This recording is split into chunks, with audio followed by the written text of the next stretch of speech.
MD Nasimuddin, ex-member Lapupatera Komlakong Gram Panchayat ki Ward number 4 ki member ne.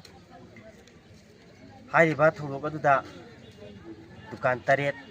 maina tumna sak tuna mangki adubu akoigi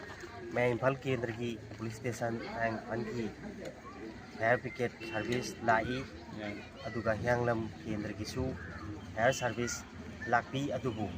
matam du kitang thing ta kibana maram moraga hairiba dukan sing adu maina chakpaduda kan ba haibudi ngamhongte adubu pakha tarakpada nongalaga ngarang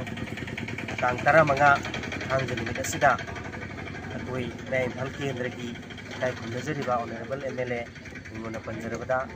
sar Kham Robindro masalen birakuna thokriba thongdok asibu matau karamna thokpano haibudugi matangda amangata awana tariba khudingma asi yamna kupna insanbiraba matungda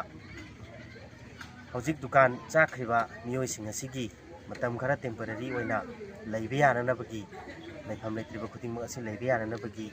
tungda uriba akoigi community hall macha asida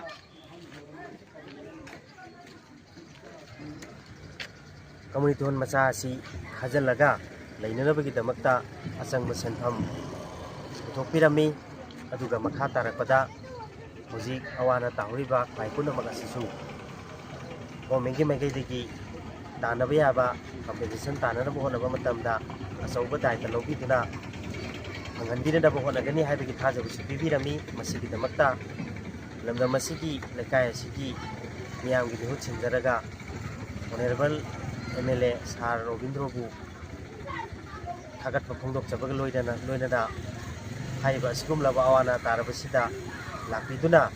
matam chani yengsanbirambasigidamak ngaukhai leitana thagatpa phongdokjari loina